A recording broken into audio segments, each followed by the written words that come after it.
ਸਤਿ ਸ਼੍ਰੀ ਅਕਾਲ। ਤੁਸੀਂ ਜੁੜੇ ਹੋਏ ਹੋ ਪੰਜਾਬੀ ਡੀ ਯੂਐਸਏ ਦੇ ਨਾਲ ਤੇ ਮੈਂ ਹਾਂ ਪ੍ਰਵੀਨ ਸ਼ਰਮਾ ਲੈ ਕੇ ਹਾਜ਼ਰ ਹਾਂ ਪ੍ਰੋਗਰਾਮ ਖਬਰ ਤੇ ਨਜ਼ਰ। ਖਬਰ ਤੇ ਨਜ਼ਰ ਪ੍ਰੋਗਰਾਮ ਦੇ ਵਿੱਚ ਕੀ ਅਹਿਮ ਤੇ ਕਈ ਖਾਸ ਖਬਰਾਂ ਨੂੰ ਲੈ ਕੇ ਚਰਚਾ ਕਰਨ ਦੇ ਲਈ ਜੁੜ ਚੁੱਕੇ ਨੇ ਪੰਜਾਬ ਤੋਂ ਸੀਨੀਅਰ ਪੱਤਰਕਾਰ, ਉੱਘੇ ਲੇਖਕ ਅਤੇ ਸਰਗਰਮ ਸਮਾਜਿਕ ਕਾਰਕੁਨ ਦੀਪਕ ਸ਼ਰਮਾ ਚਨਾਰਥਲ ਜੀ। ਸ਼ਰਮਾ ਜੀ, ਸਤਿ ਸ਼੍ਰੀ ਅਕਾਲ। ਸਵਾਗਤ ਹੈ ਜੀ ਪੰਜਾਬੀ ਡੀ ਯੂਐਸਏ ਤੇ। ਸਤਿ ਸ਼੍ਰੀ ਅਕਾਲ ਪ੍ਰਵੀਨ ਜੀ, ਸਾਰੇ ਦਰਸ਼ਕਾਂ ਨੂੰ, ਸਰੋਤਿਆਂ ਨੂੰ ਪਿਆਰ ਭਰੀ ਸਤਿ ਸ਼੍ਰੀ ਅਕਾਲ। ਸਤਿ ਸ਼੍ਰੀ ਅਕਾਲ ਜੀ। ਪ੍ਰੋਗਰਾਮ ਦੇ ਵਿੱਚ ਅੱਗੇ ਵਧਣ ਤੋਂ ਪਹਿਲਾਂ ਧੰਨਵਾਦ ਕਰਦੇ ਚਲੇ ਸਪਾਂਸਰਸ ਦਾ, ਜਿਹੜੇ ਜ਼ਰੀਆ ਬਣਦੇ ਨੇ ਇਹਨਾਂ ਪ੍ਰੋਗਰਾਮਾਂ ਨੂੰ ਤੁਹਾਡੇ ਤੱਕ ਪਹੁੰਚਾਉਣ ਦੇ ਲਈ। ਖਾਲਸਾ ਇੰਸ਼ੋਰੈਂਸ ਏਜੰਸੀ ਵਾਲੇ, ਜਿਨ੍ਹਾਂ ਤੋਂ ਤੁਸੀਂ ਹਰ ਤਰੀਕੇ ਦੀ ਇੰਸ਼ੋਰੈਂਸ ਲੈ ਸਕਦੇ ਹੋ। ਇੰਸ਼ੋਰੈਂਸ ਬਾਰੇ ਪਤਾ ਕਰਨ ਦੇ ਲਈ ਇਹਨਾਂ ਦਾ ਨੰਬਰ ਹੈ 408-272-2500। ਇਹ 1992 ਤੋਂ ਲਗਾਤਾਰ ਇੰਸ਼ੋਰੈਂਸ ਬਿਜ਼ਨਸ ਦੇ ਵਿੱਚ ਸ਼ਾਨਦਾਰ ਸੇਵਾਵਾਂ ਦੇ ਰਹੇ ਨੇ ਤੇ ਅਮਰੀਕਾ ਭਰ ਦੇ ਵਿੱਚ ਇੰਸ਼ੋਰੈਂਸ ਕਰਦੇ ਨੇ। ਓਬਾਮਾ ਕੇਅਰ, ਮੈਡੀਕੇਅਰ ਜਾਂ ਫਿਰ ਕਵਰਡ ਕੈਲੀਫੋਰਨੀਆ ਬਾਬਤ ਪਾਲਿਸੀ ਕਰਵਾਉਣ ਦੇ ਲਈ, ਸਲਾਹ ਲੈਣ ਦੇ ਲਈ ਅੱਜ ਹੀ ਕਾਲ ਕਰੋ 408-272-2500 ਤੇ। ਟਰਕੀਅਨ ਇਮੀਗ੍ਰੇਸ਼ਨ ਲਾ ਫਰਮ ਵਾਲੇ, ਜੇ ਟਰਕੀਆਣਾ, ਟੋਨੀ ਟਰਕੀਆਣਾ ਦੇ ਨਾਲ ਤੁਸੀਂ ਯੂਐਸ ਇਮੀਗ੍ਰੇਸ਼ਨ ਬਾਬਤ ਕੋਈ ਵੀ ਸਲਾਹ ਕਰਨੀ ਹੈ, ਕੋਈ ਵੀ ਸਵਾਲ ਪੁੱਛਣਾ, ਤੇ ਇਹਨਾਂ ਦਾ ਨੰਬਰ ਹੈ 415-909-0503। ਗੁਰਦੀਪ ਸਿੰਘ ਬਿਰਦੀ ਕਲੋਵਿਸ, ਮਨਦੀਪ ਸਿੰਘ ਸੈਨ ਹੋਜ਼ੇ, ਓਂਕਾਰ ਸਿੰਘ ਫਰੈਜ਼ਨੋ, ਗੁਰਨਾਮ ਸਿੰਘ ਐਂਟੀਲੀਓਪ, ਜਰਨੈਲ ਸਿੰਘ ਸਿਆਟਲ, ਮਨਦੀਪ ਢਿੱਲੋਂ ਯੂਨੀਵਰਸਿਟੀ ਤੇ ਲਾਲੀ ਸਿੰਘ ਗਰੇਵਾਲ ਫਰੀਮੌਂਟ ਤੋਂ। ਇਹਨਾਂ ਸਾਰੇ ਹੀ ਸਪਾਂਸਰਸ ਦਾ ਬਹੁਤ-ਬਹੁਤ ਧੰਨਵਾਦ। ਤੇ ਜੇਕਰ ਤੁਸੀਂ ਵੀ ਪੰਜਾਬੀ ਡੀਐਸਏ ਦੇ ਇਹਨਾਂ ਪ੍ਰੋਗਰਾਮਾਂ ਨੂੰ ਸਪਾਂਸਰ ਕਰਨਾ ਚਾਹੁੰਦੇ ਹੋ ਤਾਂ ਸਟੂਡੀਓ ਦਾ ਨੰਬਰ ਹੈ 408-272-5500। ਅੱਜ ਦਾ ਇਹ ਖਬਰ ਤੇ ਨਜ਼ਰ ਪ੍ਰੋਗਰਾਮ ਸਾਲ 2026 ਦੀ 14 ਮਈ ਦਾ ਪ੍ਰੋਗਰਾਮ ਹੈ ਤੇ ਦਿਨ ਅੱਜ ਵੀਰਵਾਰ ਹੈ। ਖਬਰਾਂ ਦੀ ਜੇਕਰ ਗੱਲ ਕਰੀਏ ਸ਼ਰਮਾ ਜੀ, ਤਾਂ ਭਾਰਤ ਦੇ ਹਾਲਾਤਾਂ ਤੋਂ ਸ਼ੁਰੂਆਤ ਕਰ ਲੈਂਦੇ ਆ। ਭਾਰਤ ਦੇ ਕਹਿੰਦੇ ਹਾਲਾਤ ਇਨ ਬਿਨ ਕਰੋਨਾ ਵਰਗੇ ਨੇ ਤੇ ਸਥਿਤੀ ਲਾਕਡਾਊਨ ਵਰਗੀ ਹੈ ਜੀ। ਪ੍ਰਵੀਨ ਜੀ, ਬਿਲਕੁਲ ਤੁਸੀਂ ਦੁਰਸਤ ਫਰਮਾਇਆ ਕਿ ਹਾਲਾਤ ਕਰੋਨਾ ਵਰਗੇ ਬਣ ਗਏ ਨੇ ਜਾਂ ਆਪਣੀਆਂ ਹੀ ਗਲਤੀਆਂ ਕਰਨ ਅਸੀਂ ਬਣਾਏ ਨੇ। ਬੇਸ਼ੱਕ ਇਹ ਵਿਸ਼ਵ ਵਿਆਪੀ ਅਸਰ ਹੈ ਜੰਗ ਦਾ, ਜਿਹੜੀ ਜੰਗ ਅਮਰੀਕਾ, ਈਰਾਨ, ਇਜ਼ਰਾਈਲ ਵਿਚਾਲੇ ਚੱਲ ਰਹੀ ਹੈ ਤੇ ਬੇਸ਼ੱਕ ਉਹ ਫਿਲਹਾਲ ਕੁਝ ਪੜਾਵਾਂ ਤੇ ਰੁਕੀ ਨਜ਼ਰ ਆਉਂਦੀ ਹੈ, ਪਰ ਤਦ ਵੀ ਉਹ ਅਜੇ ਤੱਕ ਨਾ ਹਾਰਮੋਨ ਪੂਰੀ ਤਰ੍ਹਾਂ ਖੁੱਲਿਆ, ਨਾ ਸਪਲਾਈ ਚੇਨ ਬਹਾਲ ਹੋਈ ਹੈ ਤੇ ਉਹਦਾ ਨਤੀਜਾ ਅਸੀਂ ਕਾਫੀ ਮੁਸ਼ਕਲ ਦੌਰ ਚੋਂ ਲੰਘ ਰਹੇ ਹਾਂ। ਪਰ ਸਵਾਲ ਵੱਡਾ ਇਹਦੇ ਨਾਲੋਂ ਅਗਲਾ ਹੈ ਜੀ ਕਿ ਇਹ ਸਥਿਤੀ, ਜਿਹਦਾ ਮੰਥਨ, ਜਿਹਦੀ ਚਿੰਤਨ ਕੁਝ ਰਾਜਨੀਤਿਕ ਧਿਰਾਂ, ਕੁਝ ਸਮਾਜਿਕ ਨੁਮਾਇੰਦੇ, ਕੁਝ ਮੀਡੀਆ ਅਦਾਰੇ ਭਾਰਤ ਪੱਧਰ ਤੇ ਲਗਾਤਾਰ ਕਰ ਰਹੇ ਸੀ। ਫਰਵਰੀ ਦੇ ਆਖਰੀ ਹਫ਼ਤੇ 'ਚ ਜਦੋਂ ਜੰਗ 26-27 ਫਰਵਰੀ ਦੇ ਨਾਲ ਸ਼ੁਰੂ ਹੁੰਦੀ ਹੈ ਜੀ, ਉਸ ਦਿਨ ਹੋਈ ਤੇ ਪਰ ਸਰਕਾਰ ਨੂੰ ਇਹ ਗੱਲ ਅਚਾਨਕ ਮਈ 'ਚ ਜਾ ਕੇ ਕਿਵੇਂ ਸਮਝ ਆਈ? ਸਹੀ ਹੈ। ਸਵਾਲ ਇਹ ਹੈ, ਹੁਣ ਜਿਸ ਤਰ੍ਹਾਂ ਪ੍ਰਧਾਨ ਮੰਤਰੀ ਨਰਿੰਦਰ ਮੋਦੀ ਹੋਰਾਂ ਨੇ ਹਦਾਇਤਾਂ ਲਾਈਆਂ, ਉਹਦਾ ਅਸਰ ਅਸੀਂ ਦੇਖ ਰਹੇ ਹਾਂ ਜੀ ਕਿ ਜੀ ਸੂਬਿਆਂ ਦੇ ਮੁੱਖ ਮੰਤਰੀ ਨੇ ਗੱਡੀਆਂ ਛੱਡਤੀਆਂ ਜੀ। ਪ੍ਰਧਾਨ ਮੰਤਰੀ ਦੀਆਂ 2 ਗੱਡੀਆਂ ਦਿਖਾਈਆਂ ਜਾ ਰਹੀਆਂ, ਪਤਾ ਨਹੀਂ ਉਹਨੇ ਪ੍ਰਧਾਨ ਮੰਤਰੀ ਬਿਠਾਇਆ ਵੀ ਹੈ ਕਿ ਨਹੀਂ, ਇਹ ਕਿਸੇ ਨੂੰ ਨਹੀਂ ਪਤਾ। ਸਹੀ ਹੈ ਨਾ ਤੇ ਨਹੀਂ ਤਾਂ ਕਾਲੇ ਸ਼ੀਸ਼ਿਆਂ 'ਚ ਵੀ ਫੋਟੋਆਂ ਖਿੱਚ ਕੇ ਆ ਜਾਂਦੀਆਂ, ਰਾਤ ਨੂੰ ਵੀ ਆਉਂਦੀਆਂ, ਬਕਾਇਦਾ ਲਾਈਟਿੰਗ ਹੁੰਦੀ ਹੈ। ਹੁਣ ਕਿਸੇ ਨੂੰ ਨਹੀਂ ਦੱਸਿਆ ਜਾ ਰਿਹਾ ਕੁਝ ਬੈਠੇ ਵੀ ਨੇ ਕਿ ਨਹੀਂ, ਪਰ ਇਹ ਸੰਕੇਤਕ ਦਿੱਤਾ ਜਾ ਰਿਹਾ, ਦੇਖੋ ਜੀ 2 ਗੱਡੀਆਂ, ਜਾਂ ਹੋਰ ਸੂਬਿਆਂ ਦੇ ਜਿਹੜੇ ਮੁੱਖ ਮੰਤਰੀ ਨੇ, ਆ ਦੇਖੋ ਜੀ 3 ਗੱਡੀਆਂ ਚੱਲ ਰਹੇ ਨੇ, 5 ਚੱਲ ਰਹੇ ਨੇ। ਇਹਦਾ ਮਤਲਬ ਇੰਨੀਆਂ ਗੱਡੀਆਂ ਨਾਲ ਸਰ ਸਕਦਾ ਸੀ ਤੇ ਹੁਣ ਤੱਕ ਫਿਰ ਇੰਨਾ ਕਾਫਲਾ ਕਿਉਂ, ਇੰਨਾ ਬੇਲੋੜਾ ਖਰਚਾ ਕਿਉਂ? ਸਵਾਲ ਇਹ ਵੀ ਹੈ। ਦੂਸਰਾ, ਉਸ ਤੋਂ ਬਾਅਦ ਜਿਸ ਤਰ੍ਹਾਂ ਮਤਲਬ ਕਿ ਤੁਸੀਂ ਹੁਣ ਕਿਹਾ ਕਿ ਵੀ ਸਾਈਕਲਾਂ ਤੇ ਆ ਜਾਓ, ਤੇ ਰਾਜਪਾਲ ਆ ਗਏ ਜੀ ਸਾਈਕਲਾਂ ਤੇ, ਕਈ ਜੱਜ ਸਾਹਿਬਾਨ ਆ ਗਏ ਜੀ, ਟੈਂਪੂਆਂ 'ਚ ਚੜ ਗਏ ਜੀ ਕਈ ਅਫਸਰ ਅਧਿਕਾਰੀ, ਸਿਕਿਉਰਿਟੀ ਘੱਟ ਕਰੋ ਜੀ, ਕਾਫਲਾ ਘੱਟ ਕਰੋ ਜੀ, ਸਾਰਾ ਕੁਝ ਦਫ਼ਤਰਾਂ 'ਚ ਅਮਲਾ ਫਮਲਾ ਘਟਾਓ ਜੀ। ਇਹ ਸਾਰੀ ਸਥਿਤੀ ਜੀ ਜਦੋਂ 5 ਸੂਬਿਆਂ ਦੀਆਂ ਚੋਣਾਂ ਸੀ, ਖਾਸ ਕਰ ਪੱਛਮੀ ਬੰਗਾਲ ਦੀ ਚੋਣ, ਤਦ ਨਹੀਂ ਚਿੰਤਾ ਸੀ ਕਿ ਅਸੀਂ ਬੇਲੋੜਾ ਤੇਲ ਖਰਚ ਰਹੇ ਹਾਂ, ਬੇਲੋੜਾ ਪੈਸਾ ਖਰਚ ਰਹੇ ਹਾਂ। ਉਹ ਰਾਘਵ ਚੱਡਾ ਕਹਿ ਰਿਹਾ ਸੀ ਰਾਸ਼ਟਰਪਤੀ ਦੇ ਭਵਨ ਦੇ ਬਾਹਰ ਖੜ ਕੇ ਕਿ 21 ਸੂਬਿਆਂ ਦੀ ਪੁਲਿਸ ਸਾਡੇ ਕੋਲ, ਬਿਲਕੁਲ ਕਹਿ ਰਿਹਾ ਸੀ। ਫਿਰ ਇਹਦਾ ਮਤਲਬ ਤੁਸੀਂ 21 ਸੂਬਿਆਂ ਦੀਆਂ ਸਰਕਾਰਾਂ ਝੋਕੀਆਂ ਹੋਈਆਂ ਸੀ ਪੱਛਮੀ ਬੰਗਾਲ 'ਚ, ਤੇ ਮਤਲਬ 5 ਹੈਲੀਕਾਪਟਰ ਉਤਰ ਰਹੇ ਨੇ, 7 ਚੜ ਰਹੇ ਨੇ, 10 ਉਤਰ ਰਹੇ ਨੇ, 12 ਚੜ ਰਹੇ ਨੇ ਲਗਾਤਾਰ, ਤੇ ਤਦ ਤੇਲ ਨਹੀਂ ਫੁਕਿਆ। ਸਹੀ ਹੈ, ਬਿਲਕੁਲ ਜੀ। ਰੈਲੀਆਂ 'ਚ ਇਕੱਠ ਕੀਤਾ ਇਹਨਾਂ ਨੇ, ਲੀਡਰ ਬੁਲਾਏ, ਸਾਰਾ ਕੁਝ, ਫਿਰ ਉਹ ਵੀ ਵਰਚੁਅਲ। ਜੇ ਦਫ਼ਤਰ ਘਰੋਂ ਚੱਲ ਸਕਦੇ ਨੇ, ਵਰਕ ਫਰੋਮ ਹੋਮ ਹੋ ਸਕਦਾ ਹੈ, ਤੇ ਚੋਣ ਪ੍ਰਚਾਰ ਵੀ ਵਰਕ ਫਰੋਮ ਹੋਮ ਕਰ ਲਓ। ਜਵਾਕ ਆਨਲਾਈਨ ਪੜ੍ਹਾਈ ਜਾ ਸਕਦੇ ਤੇ ਫਿਰ ਰੈਲੀਆਂ ਵੀ ਸੰਬੋਧਨ ਕਰ ਲਓ, ਤੇ ਫਿਰ ਰੈਲੀਆਂ ਕਿਉਂ ਨਹੀਂ ਹੋ ਸਕਦੀਆਂ? ਕਰੋ ਨਾ। ਤੁਸੀਂ ਇੱਕ ਉਦਾਹਰਨ ਪੇਸ਼ ਤਾਂ ਕਰੋ, ਉਹਦੇ ਵੱਲ ਅਸੀਂ ਨਹੀਂ ਜਾ ਸਕਦੇ। ਹੁਣ ਇਸ ਸਥਿਤੀ ਦੇ ਵਿੱਚ ਤੁਸੀਂ ਕਿਹਾ ਲੋਕਾਂ ਨੂੰ ਕਿ ਸੋਨਾ ਚਾਂਦੀ ਨਾ ਖਰੀਦੋ ਜੀ, ਤੇ ਨਤੀਜਾ ਆਪਾਂ ਕੱਲ ਵੀ ਗੱਲ ਕਰ ਰਹੇ ਸੀ, ਉਹ ਛੋਟੀਆਂ ਸੁਨਿਆਰੇ ਦੀਆਂ ਦੁਕਾਨਾਂ ਤੇ ਅਸਰ ਪੈਣਗਾ। ਮੈਨੂੰ ਤਾਂ ਕਦੇ ਕਦੇ ਇੰਝ ਲੱਗਦਾ ਕਿ ਜਿਹੜੇ ਲੋਕਾਂ ਨੂੰ ਅਜੇ ਵੀ ਭਰਮ ਹੈ ਕਿ ਕਾਰੋਬਾਰੀਆਂ ਲਈ ਨੇ, ਇਹ ਬੜੇ ਘਰਾਣਿਆਂ ਲਈ ਨੇ, ਕਾਰੋਬਾਰੀਆਂ ਲਈ ਨਹੀਂ ਹੈਗੀ ਸਰਕਾਰ। ਬਿਲਕੁਲ ਜੇ ਵਪਾਰੀਆਂ ਨੂੰ ਲੱਗਦਾ GST ਰਾਹੀਂ ਕਿਹਦੀ ਮਾਰ ਪਈ, ਹਿਸਾਬ ਲਾ ਲਿਓ। ਫਿਰ ਮਾਲ ਕਲਚਰ ਲਿਆ ਕੇ ਕਿਹੜੇ ਦੁਕਾਨਦਾਰਾਂ ਤੇ ਮਾਰ ਪਈ, ਹਿਸਾਬ ਲਾ ਲਓ, ਹੈ ਨਾ। ਆ ਜੀ ਖੋਖੇ ਚੱਕੋ ਜੀ, ਮੀਟ ਵਾਲੇ ਇੱਕ ਭਾਈਚਾਰੇ ਦੇ ਨੇ ਜੀ, ਉਹ ਚਕਾਤੇ ਤੇ ਬੀਫ ਦੀਆਂ ਵੱਡੀਆਂ ਵੱਡੀਆਂ ਜਿਹੜੀਆਂ ਫੈਕਟਰੀਆਂ ਖੁੱਲੀਆਂ, ਉਹ ਕਿਹਨਾਂ ਦੀਆਂ ਨੇ, ਹਿਸਾਬ ਲਾ ਲਓ। ਫਿਰ ਹੁਣ ਇਹ ਸੁਨਿਆਰੇ ਤੇ ਹੈ ਜਿਹਨੂੰ ਬਾਜ਼ਾਰ ਦੇ ਵਿੱਚ ਸਭ ਤੋਂ ਰਸੂਖਦਾਰ ਮੰਨਿਆ ਜਾਂਦਾ, ਬਾਜ਼ਾਰ 'ਚ 20 ਦੁਕਾਨਾਂ 25 ਦੁਕਾਨਾਂ ਦੇ ਵਿੱਚੋਂ ਲੈ ਵੀ ਸੁਨਿਆਰੇ ਦੀ ਦੁਕਾਨ ਹੈ ਨਾ। ਸਹੀ ਹੈ ਜੀ। ਤੇ ਇਹ ਛੋਟੇ ਕਸਬਿਆਂ, ਪਿੰਡਾਂ, ਖੇਤਰਾਂ ਦੇ ਵਿੱਚੋਂ ਸੁਨਿਆਰੇ ਦੀਆਂ ਦੁਕਾਨਾਂ ਬੰਦ ਕਰਾਉਣਗੇ ਤੇ ਉਹਨਾਂ ਨੂੰ ਬੜੇ ਬੜੇ ਜਿਹੜੇ ਸ਼ੋਰੂਮ ਖੁੱਲਿਆ ਨਾ, ਉੱਥੇ ਲਿਆ ਕੇ ਵੜਨਗੇ ਹੁਣ ਸਾਰਿਆਂ ਨੂੰ। ਜੀ ਸਹੀ ਹੈ। ਸੋ ਇਸ ਲਈ ਇਸ ਸਥਿਤੀ ਨੂੰ ਵੀ ਸਮਝਣ ਦੀ ਲੋੜ ਹੈ ਕਿ ਕੀ ਇੱਕ ਪਲਾਨ ਡਿਜ਼ਾਈਨ ਤਾਂ ਨਹੀਂਗਾ ਅਚਾਨਕ। ਤੁਸੀਂ ਡਿਊਟੀ ਵਧਾਈ ਤੇ ਨਤੀਜਾ ਛਾਲ ਮਾਰ ਗਿਆ ਸੋਨਾ ਚਾਂਦੀ ਦਾ ਜੋ ਮਾਰਨਾ ਸੀ। ਸਹੀ ਹੈ, ਬਿਲਕੁਲ। ਤੁਹਾਨੂੰ ਚੀਨੀ ਦੇ ਨਿਰਯਾਤ ਦੇ ਉੱਤੇ ਰੋਕ ਲਾਉਣੀ ਪੈ ਰਹੀ ਆ। ਇੱਕ ਮਹੀਨੇ ਦੇ ਵਿੱਚ, ਮਾਰਚ ਮਹੀਨੇ 'ਚ 3.38% ਦੇ ਉੱਤੇ ਸੀਗੀ ਸਾਡੀ ਮਹਿੰਗਾਈ ਦਰ। ਹਾਂਜੀ, ਮਾਰਚ 'ਚ। ਤੇ ਅੱਜ ਜਦੋਂ ਅਸੀਂ ਗੱਲ ਕਰ ਰਹੇ ਹਾਂ ਅਪ੍ਰੈਲ ਮਹੀਨਾ ਮੁੱਕਣ ਤੇ ਇਹ 8.30% ਤੇ ਚਲੀ ਗਈ, ਦੁੱਗਣੀ ਹੋ ਗਈ ਇੱਕ ਮਹੀਨੇ 'ਚ। 3.88 ਤੋਂ 8.30% ਤੇ ਮਹਿੰਗਾਈ ਦਰ ਚੜੀ ਗਈ, ਥੋਕ ਮਹਿੰਗਾਈ ਦਰ। ਬਿਲਕੁਲ। ਤੇ ਅਜੇ ਵੀ ਸਰਕਾਰ ਨੂੰ ਸਮਝ ਨਾ ਆਵੇ। ਇਸ ਲਈ ਕੱਲ ਮੈਂ ਦੇਖ ਰਿਹਾ ਸੀਗਾ ਕਿ 5 ਤੋਂ 7 ਅੰਤਰਰਾਸ਼ਟਰੀ ਉਡਾਨਾਂ ਇਹ ਇੰਡੀਆ ਨੇ ਪੱਕੀਆਂ ਹੀ ਬੰਦ ਕਰਤੀਆਂ। ਠੀਕ ਹੈ। ਅਮਰੀਕਾ ਨੂੰ ਉਡਾਣੀਆਂ 2-3, ਇੱਕ ਚੀਨ ਨੂੰ ਜਾਣ ਵਾਲੀ ਹੈ, ਇੱਕ ਹੋਰ ਮੁਲਕਾਂ ਨੂੰ ਜਾਣ ਵਾਲੀਆਂ ਬੰਦ ਕਰਤੀਆਂ ਪਰਮਾਨੈਂਟ, ਕਿ ਅਸੀਂ ਨਹੀਂ ਉਡਾਣੀਆਂ। ਫਿਊਲ ਪ੍ਰਾਈਸ ਕਰਕੇ 22 ਦੇ ਕਰੀਬ ਉਡਾਨਾਂ ਦੀ ਕਟੌਤੀ ਕਰਤੀ, ਘਟਾਤੀਆਂ ਉਹ। ਤੇ ਸਥਿਤੀ ਤਾਂ ਦੇਸ਼ ਦੇ ਵਿੱਚ ਇਹ ਬਣ ਗਈ। ਫਿਰ ਇਹਨੂੰ ਕਰੋਨਾ ਵਰਗੀ ਸਥਿਤੀ ਨਾ ਕਹੀਦਾ। ਮੰਨਿਆ ਜਾ ਰਿਹਾ ਕਿ ਆਉਂਦੇ ਦਿਨਾਂ ਦੇ ਵਿੱਚ ਜਿਸ ਤਰ੍ਹਾਂ ਦਾ ਮਾਹੌਲ ਬਣਾ ਰਹੇ ਨੇ, ਪਹਿਲਾਂ ਮੋਦੀ ਜੀ ਨੇ ਕਹਿਤਾ 2 ਥਾਵਾਂ ਤੇ, ਫਿਰ ਉਹਨਾਂ ਸੂਬੇ ਜਿੱਥੇ BJP ਸਰਕਾਰ ਹੈ ਉੱਥੇ ਉਹਨਾਂ ਨੂੰ ਇੰਪਲੀਮੈਂਟ ਹੁੰਦਾ ਦਿਖਾ ਰਹੇ ਨੇ। ਹੁਣ ਇਹ ਪੱਕਿਆਂ ਕਹਿ ਸਕਦੇ ਨੇ ਕਿ ਜੀ ਕਿ ਇੱਕ ਦਿਨ ਹੀ ਨਿਕਲੋ, ਗੱਡੀਆਂ ਅੱਜ 2 ਦਿਨਾਂ ਲਈ ਬੰਦ ਜੀ, ਹੈ ਨਾ। ਇਸ ਤਰ੍ਹਾਂ ਦੀ ਸਥਿਤੀ ਵੱਲ ਨੂੰ ਜਾ ਸਕਦੇ ਨੇ। ਮਤਲਬ ਸਵਾਲ ਇਹ ਹੈ ਕਿ ਜੇ ਸੰਕਟ ਗੰਭੀਰ ਹੋਵੇ ਜੀ ਤੇ ਸਰਕਾਰਾਂ ਨੂੰ ਸੱਚਮੁੱਚ ਚਿੰਤਾ ਹੋਵੇ ਤਾਂ ਤੁਸੀਂ ਕੋਈ ਕੈਬਨਿਟ ਬੁਲਾਉਂਦੇ, ਕੋਈ ਸਾਰੇ ਵਿਭਾਗਾਂ ਦੇ ਮੁਖੀਆਂ ਨੂੰ, ਅਫਸਰਾਂ, ਅਧਿਕਾਰੀਆਂ ਨੂੰ ਬੁਲਾਉਂਦੇ, ਕੋਈ ਸੈਸ਼ਨ ਸੱਦ ਲੈਂਦੇ, ਕੋਈ ਵਿਰੋਧੀ ਧਿਰਾਂ ਨੂੰ ਸਾਰਿਆਂ ਨੂੰ ਬਿਠਾ ਕੇ ਸਰਬ ਪਾਰਟੀ ਬੈਠਕ ਕਰ ਲੈਂਦੇ। ਤੁਸੀਂ ਡਿਕਟੇਟਰਸ਼ਿਪ ਮੰਗੀ ਕਿ ਰੈਲੀ 'ਚ ਐਲਾਨ ਕਰ ਰਹੇ ਹੋ।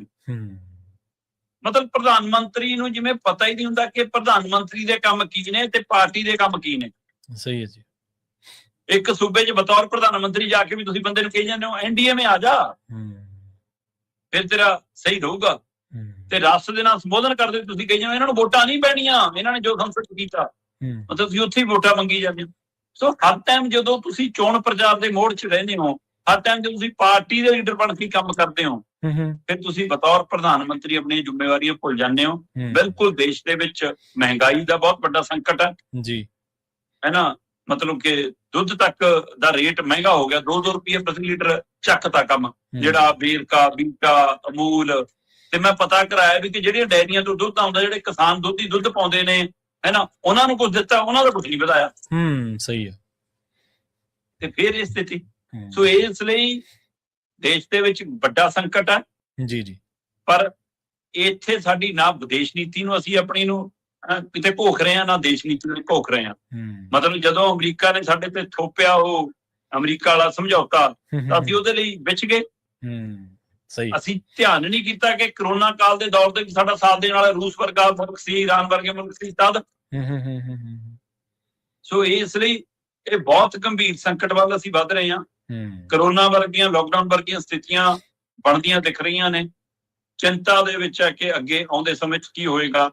ਸਾਡੇ ਬੈਂਕ ਨਾ ਡੁੱਬ ਜਾਣ, ਇਹ ਸਥਿਤੀ ਲੋਕਾਂ ਨੂੰ ਡਰ ਪੈਦਾ ਕਰ ਰਹੀ ਹੈ। ਸਹੀ ਹੈ ਜੀ, ਬਿਲਕੁਲ। ਅਗਲੀ ਗੱਲ ਕਰੀਏ ਪੰਜਾਬ ਦੀ ਸਿਆਸਤ ਦੀ ਗੱਲ ਕਰਕੇ, ਖਾਸ ਤੌਰ ਤੇ ਗੱਲ ਕਰੀਏ ਪੰਜਾਬ ਦੇ ਵਿੱਚ SIR ਦੀ। ਖਾਸੇ ਤੌਖਲੇ ਨੇ ਸ਼ਰਮਾ ਜੀ ਲੋਕਾਂ ਦੇ ਮਨਾਂ ਦੇ ਵਿੱਚ, ਕਈ ਤਰ੍ਹਾਂ ਦੇ ਸਵਾਲ ਲੋਕਾਂ ਦੇ ਮਨਾਂ ਦੇ ਵਿੱਚ ਆ ਰਹੇ ਨੇ ਕਿ ਕਿਤੇ ਬੰਗਾਲ ਵਾਲਾ ਕੰਮ ਹੋਊਗਾ, ਬਿਹਾਰ ਵਾਲੀ ਗੱਲ ਹੋਊਗੀ। SIR ਕੀ ਪੰਜਾਬ ਦੇ ਵਿੱਚ ਵੀ ਪੰਨਾ ਪ੍ਰਧਾਨੀ ਕਰਨਗੇ ਜੀ? ਦੇਖੋ, SIR ਦਾ ਮਤਲਬ ਵੋਟ ਸੁਧਾਈ ਜੀ, ਤੀਜਾ ਗੇੜ ਹੈ। ਲਗਭਗ ਆਖਰੀ ਗੇੜੇ ਤੋਂ ਬਾਅਦ ਹਿਮਾਚਲ, ਜੰਮੂ ਕਸ਼ਮੀਰ ਕੁਝ ਇਹ ਪਹਾੜੀ ਖੇਤਰ ਛੱਡੇ ਨੇ, ਤਾਂ ਕਿ ਕਹਿੰਦੇ ਕਿ ਮੌਸਮ ਦੀ ਖਰਾਬੀ ਇਹਨਾਂ ਦਿਨਾਂ ਚ ਇਸ ਦੇ ਉੱਤੇ ਬਾਅਦ ਚੋਂ ਕਰਾਂਗੇ ਜੀ। ਪੰਜਾਬ ਦੇ ਵਿੱਚ ਇਹ ਜੂਨ ਦੇ ਦੂਜੇ ਹਫ਼ਤੇ 15 ਜੂਨ ਤੋਂ ਐਂਟਰੀ ਹੈ ਤੇ 23-24 ਜੂਨ ਤੋਂ ਇਹ ਸ਼ੁਰੂ ਹੋਣੀ ਹੈ ਤੇ 27 ਜੁਲਾਈ ਤੱਕ ਨਿਬੜਨੀ ਹੈ। ਘਰਾਂ ਜਾ ਕੇ 24,000 ਤੋਂ ਵੱਧ BLO ਕੰਮ ਕਰਨਗੇ। 24,453 ਦੇ ਕਰੀਬ BLO ਹੋਣਗੇ ਜਿਨ੍ਹਾਂ ਨੇ SIR ਕਰਨੀ ਹੈ। ਆਪਾਂ ਇਹ ਤੋਂ ਪਹਿਲਾਂ ਪੰਜਾਬ ਦੀ ਗੱਲ ਕਰੀਏ, ਮੈਂ ਦੋ ਤੱਥ ਤੁਹਾਡੇ ਮੂਹਰੇ ਰੱਖਦਾ ਜੀ। ਪੱਛਮੀ ਬੰਗਾਲ ਦੇ ਵਿੱਚ ਜਿਸ ਚੋਣ ਅਧਿਕਾਰੀ ਨੇ SIR ਕਰਾਉਣ ਦੇ ਵਿੱਚ ਮੁੱਖ ਭੂਮਿਕਾ ਨਿਭਾਈ, ਜਿਹੜਾ ਮੁਖੀ ਸੀਗਾ, ਉਸ ਨੂੰ SIR ਦਾ ਕਰਾਉਣ ਦਾ ਇਨਾਮ ਕੀ ਮਿਲਿਆ ਕਿ ਉਸ ਬਿੰਦੂ ਅਧਿਕਾਰੀ ਦੀ ਸਰਕਾਰ ਦੇ ਵਿੱਚ ਚੀਫ ਸੈਕਟਰੀ ਲੱਗੇ। ਬਿਲਕੁਲ ਸਹੀ ਹੈ। ਜਿਹੜਾ SIR ਕਰਾਉਣ ਦੇ ਵਿੱਚ ਉੱਥੇ ਅਬਜ਼ਰਵਰ ਸੀਗਾ ਗੁਪਤਾ, ਉਸ ਨੂੰ ਮੁੱਖ ਮੰਤਰੀ ਦਾ ਸਲਾਹਕਾਰ ਲਾਇਆ ਗਿਆ ਪੱਛਮੀ ਬੰਗਾਲ। ਇਹ ਦੋ ਅਹੁਦੇ ਦੇ ਕੇ ਨਵਾਜਣਾ ਉਹਨਾਂ ਨੂੰ SIR ਨੂੰ, ਕਿਉਂਕਿ ਉਹਨੇ 91 ਲੱਖ ਵੋਟ ਕੱਟੀ ਜੀ। ਤੇ ਉਹ ਵੋਟ ਕਿਹਨਾਂ ਲਈ ਫਾਇਦੇਮੰਦ ਸਾਬਤ ਹੋਈ, ਸਿੱਧਾ ਸਮਝ ਆਉਂਦਾ। ਠੀਕ ਹੈ, ਜਿਹੜੇ ਬਾਹਰੀ ਨੇ ਉਹਨਾਂ ਦੀ ਕੱਟੀ ਜਾਣੀ ਚਾਹੀਦੀ ਹੈ, ਪਰ ਜਿਹੜੇ ਦਸਤਾਵੇਜ਼ ਚੱਕੀ ਫਿਰਦੇ ਨੇ 34-35 ਲੱਖ ਤਾਂ ਅਦਾਲਤ 'ਚ ਖੜੇ ਨੇ, ਕਿਹਾ ਦੂਸਰਾ ਕੋਈ ਸਾਰਾ ਕੁਝ ਹੈ। ਬਹਾਲ ਹੁੰਦੀ ਹੈ 2500 ਵੋਟਾਂ ਤੋਂ ਪਹਿਲਾਂ, ਤੇ ਅਦਾਲਤੀ ਪ੍ਰਕਿਰਿਆ ਵੀ ਸਵਾਲਾਂ ਦੇ ਘੇਰੇ 'ਚ ਆ ਗਈ ਸੀ ਉਸ ਤੋਂ। ਸਹੀ ਆ। ਪੰਜਾਬ ਦੀ 3 ਕਰੋੜ ਦੇ ਕਰੀਬ ਆਬਾਦੀ ਦਾ ਹਿਸਾਬ ਪਿਛਲਾ, ਠੀਕ ਹੈ। ਨਵੀਂ ਜਨਗਣਨਾ ਹੁਣ ਸ਼ੁਰੂ ਹੋ ਰਹੀ ਹੈ ਨਵੇਂ ਸਿਰ ਤੋਂ, ਪਰ 2 ਕਰੋੜ ਤੋਂ ਉੱਪਰ, 2 ਕਰੋੜ 14-15 ਲੱਖ ਦੇ ਕਰੀਬ ਸਾਡੇ ਕੋਲ ਵੋਟਰ ਨੇ ਜੀ। ਹੁਣ ਕਹਿਣ ਨੂੰ SIR ਇੱਕ ਆਜ਼ਾਦ ਤਰੀਕੇ ਨਾਲ ਕੀਤੀ ਜਾ ਰਹੀ ਹੈ ਜੀ, ਚੋਣ ਕਮਿਸ਼ਨ ਦੀ ਨਿਗਰਾਨੀ ਹੇਠ ਹੋਣੀ ਹੈ ਜੀ, ਹੈ ਨਾ, ਤੇ ਜਿਹਦੀਆਂ ਵੋਟ ਗਲਤ ਹੈ ਜੀ ਉਹਦੀਆਂ ਕੱਟ ਹੋ ਜਾਣਗੀਆਂ, ਜੀ ਸਹੀ ਹੈ ਉਹਦੀ ਰਹਿ ਜੂਗੀ ਜੀ, ਨਵੀਂ ਬਣ ਜੂਗੀ। ਕਹਿਣ ਨੂੰ ਇਹ ਹੈ, ਪਰ ਸਭ ਨੂੰ ਪਤਾ ਹੈ ਕਿ ਇਹ ਸਾਰਾ ਕੁਝ BJP ਦੇ ਵਿੰਗ ਵਜੋਂ ਕੰਮ ਕੀਤਾ ਜਾਂਦਾ। ਬਿਲਕੁਲ ਸਹੀ ਹੈ। ਪਹਿਲਾ ਗੇੜ ਬਿਹਾਰ 'ਚ ਸੀ, ਚੋਣਾਂ ਤਾਂ ਬਿਹਾਰ 'ਚ ਆ ਗਿਆ। ਦੂਜਾ ਗੇੜ ਦੇ ਵਿੱਚ ਪੱਛਮੀ ਬੰਗਾਲ ਆ ਗਿਆ। ਤੀਜੇ ਗੇੜ ਦੇ ਵਿੱਚ ਹੁਣ ਪੰਜਾਬ ਹੈਗਾ। ਸਹੀ ਹੈ। ਸੋ ਇਸ ਲਈ ਜੋ ਕਾਰਵਾਈਆਂ ਉੱਥੇ ਹੋਈਆਂ ਬਿਹਾਰ ਤੋਂ ਲੈ ਕੇ ਪੱਛਮੀ ਬੰਗਾਲ ਤੱਕ, ਫਿਰ ਉਹੀ ਕੁਛ ਇੱਥੇ ਹੋਣ ਜਾ ਰਿਹਾ ਸਾਡੇ। ਇਹ ਸਵਾਲ ਵੱਡਾ ਕਾਰਨ 2-3 ਨੇ। ਪੰਜਾਬ ਦੇ ਵਿੱਚ ਪਿੰਡਾਂ ਦੇ ਲੋਕ ਸਭ ਤੋਂ ਵੱਧ ਚੇਤਨ ਨੇ ਵੋਟਾਂ ਨੂੰ ਲੈ ਕੇ। ਸਹੀ ਹੈ, ਬਿਲਕੁਲ। ਜਿੰਨੀ ਅਵੇਅਰਨੈਸ ਪਿੰਡਾਂ 'ਚ ਉਹਨੂੰ ਸ਼ਹਿਰਾਂ 'ਚ ਨਹੀਂ ਹੈਗੀ। ਸਹੀ ਹੈ। ਜਦੋਂ ਕਿ ਸਾਡੇ ਕਦੇ ਖੂਨੀ ਟਕਰਾਅ ਨਹੀਂ ਹੁੰਦੇ, ਪਰ ਤਦ ਵੀ ਵੋਟ ਦੇ ਲਈ ਮਾਰੋ ਮਾਰੀ ਪੂਰੀ ਹੁੰਦੀ ਹੈ ਪਿੰਡਾਂ 'ਚ। ਬਿਲਕੁਲ। ਹੁਣ ਸਭ ਤੋਂ ਵੱਧ ਅੱਖਾਂ 'ਚ ਰੜਕਦੇ ਕੌਣ ਨੇ BJP ਨੂੰ? ਪਿੰਡਾਂ ਦੇ ਲੋਕ। ਸਹੀ ਹੈ। ਕਿਉਂਕਿ ਦਿੱਲੀ ਆ ਗਏ ਸੀ, ਤੁਹਾਡੀ ਪਿੱਠ ਲਵਾ ਗਏ ਸੀ, ਬਿਲਕੁਲ, ਤੁਹਾਨੂੰ ਝੁਕਾ ਗਏ ਸੀ, ਤੁਹਾਡੀ ਨਮੋਸ਼ੀ ਹੋਈ। ਸੋ ਇਸ ਲਈ ਮੰਨਿਆ ਜਾ ਰਿਹਾ ਕਿ ਕਿਸਾਨੀ ਵੋਟ ਤੇ ਚੰਗਾ ਕਹਾੜਾ ਫੇਰ ਸਕਦੇ ਆ। ਸਹੀ ਹੈ। ਦੂਸਰਾ, ਇਹਨਾਂ ਨੂੰ ਟਕਰਾਅ ਦੀ ਰਾਜਨੀਤੀ 'ਚੋਂ ਫਾਇਦਾ ਮਿਲਦਾ। ਸਹੀ ਹੈ। ਸ਼ਹਿਰਾਂ ਦੇ ਵਿੱਚ ਵੱਡੀ ਗਿਣਤੀ 'ਚ ਲੇਬਰ ਬੈਠੀ ਹੈ।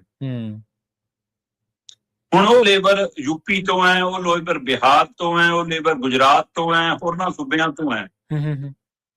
SIR ਦੇ ਵਿੱਚ ਉਹਨਾਂ ਦੀਆਂ ਵੋਟਾਂ ਜਿਹਨਾਂ ਦੀਆਂ ਨਹੀਂ ਵੀ ਬਣੀਆਂ, ਉਹਨਾਂ ਦੀਆਂ ਬਣ ਗਈਆਂ।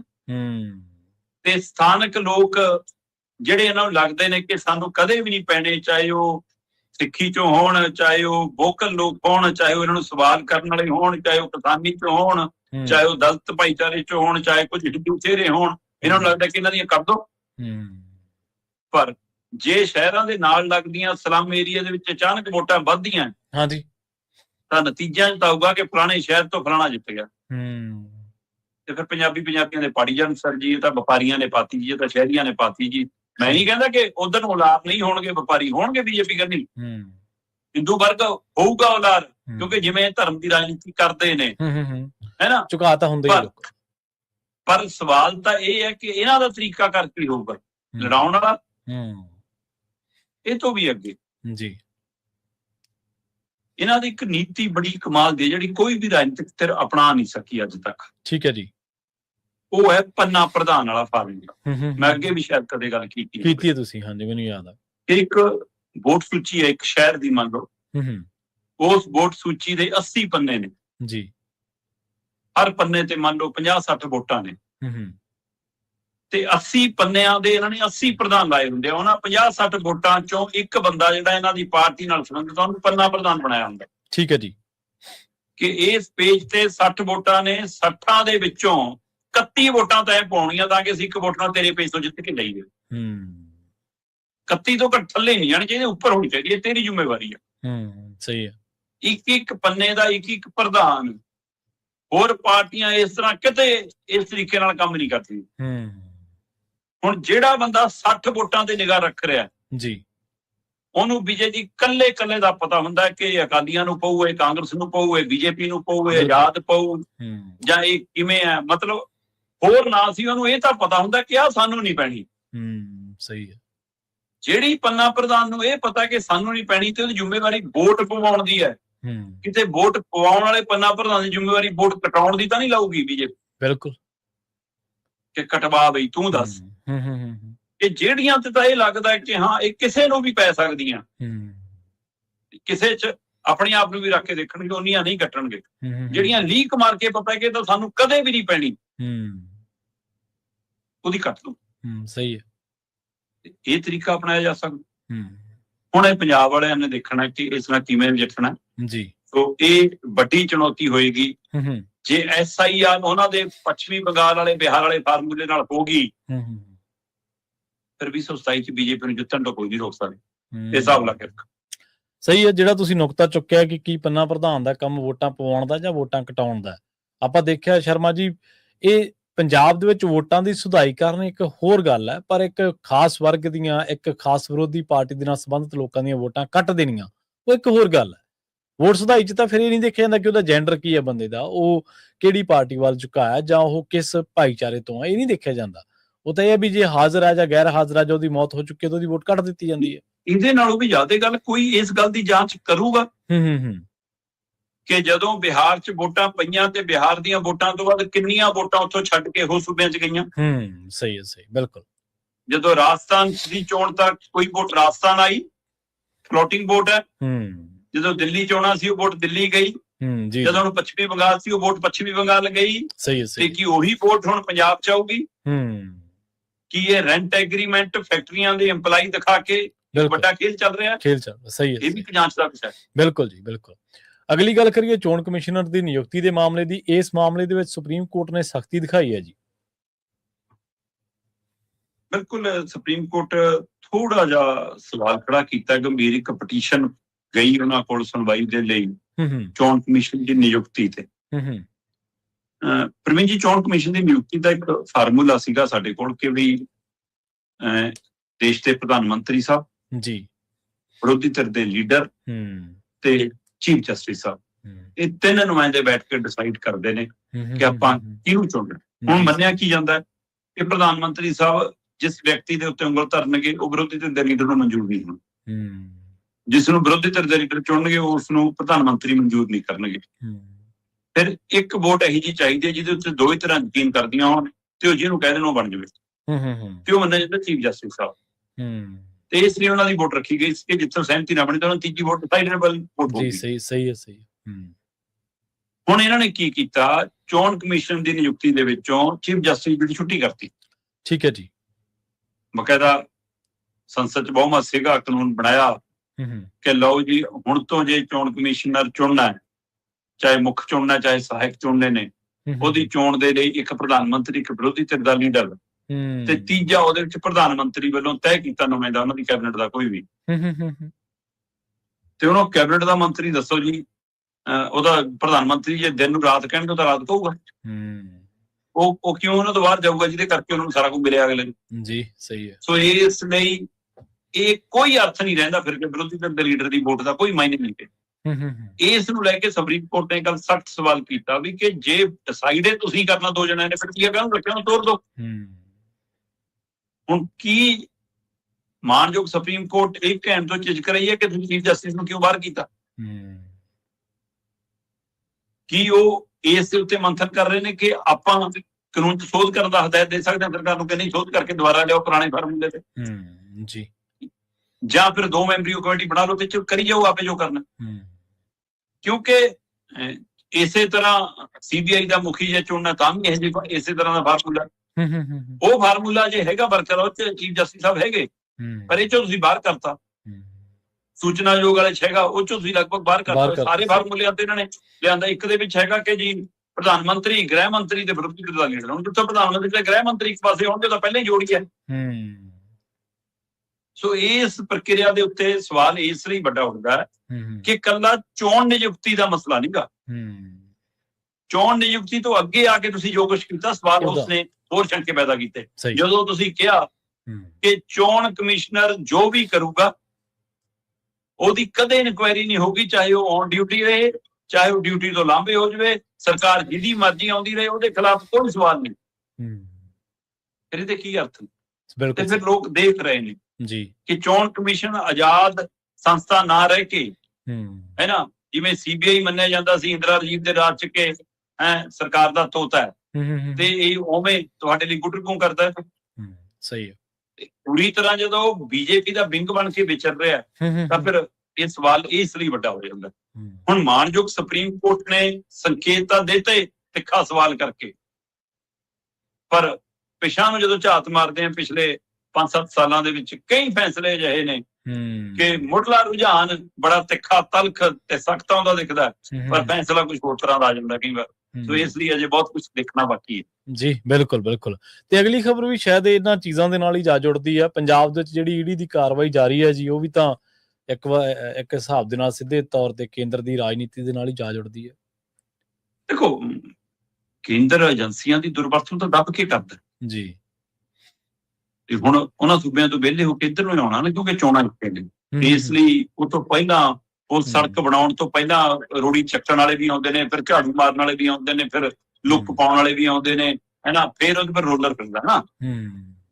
ਇਹ ਤਾਂ ਮੋਦੀ ਮਿੱਠਾ ਦੀ ਜੋੜੀ ਤੋਂ ਬਾਅਦ ਚ ਰੋਲਰ ਫੇਰਨ ਆਉਂਦੀ ਹੈ। ਸਹੀ ਹੈ।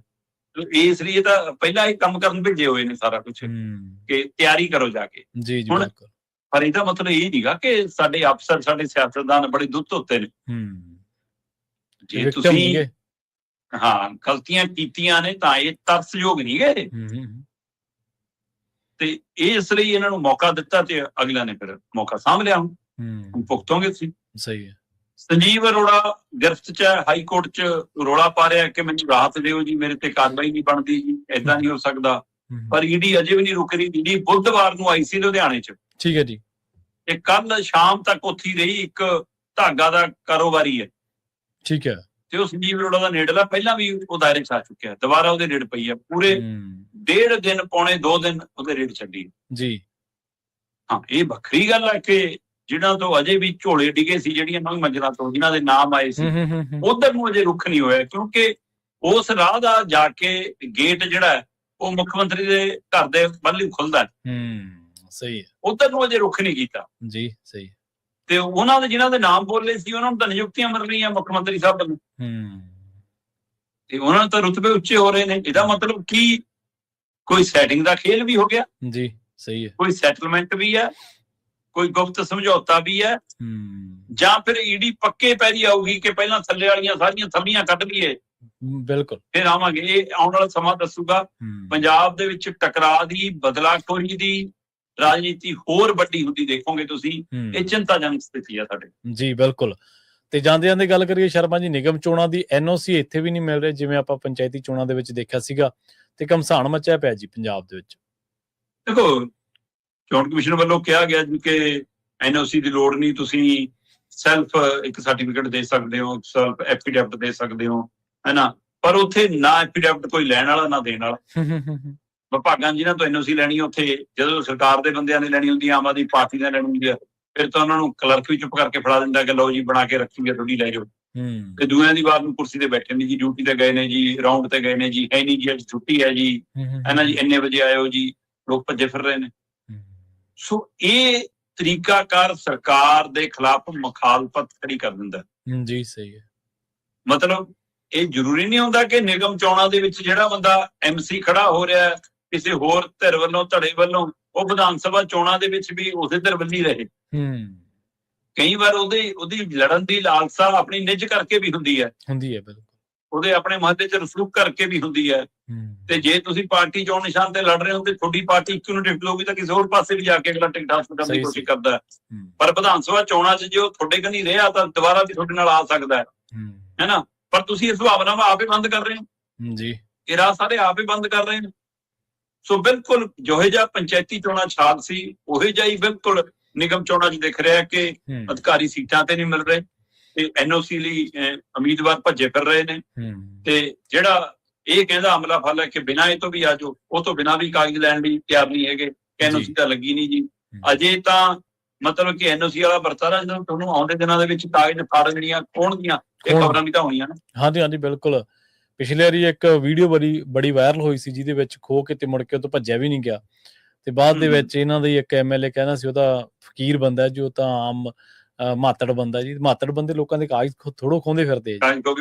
ਹਾਂਜੀ ਬਿਲਕੁਲ।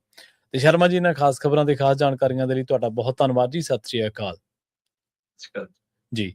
ਪ੍ਰੋਗਰਾਮ ਖਬਰ ਤੇ ਨਜ਼ਰ ਨੂੰ ਆਪਾਂ ਇੱਥੇ ਹੀ ਸਮਾਪਤ ਕਰਾਂਗੇ। ਤੁਹਾਡਾ ਸਾਰਿਆਂ ਦਾ ਵੀ ਬਹੁਤ ਧੰਨਵਾਦ। ਸਤਿ ਸ਼੍ਰੀ ਅਕਾਲ। ਇਸੇ ਤਰ੍ਹਾਂ ਜੁੜੇ ਰਹੋ ਪੰਜਾਬੀ ਰੇਡੀਓ USA ਦੇ ਨਾਲ।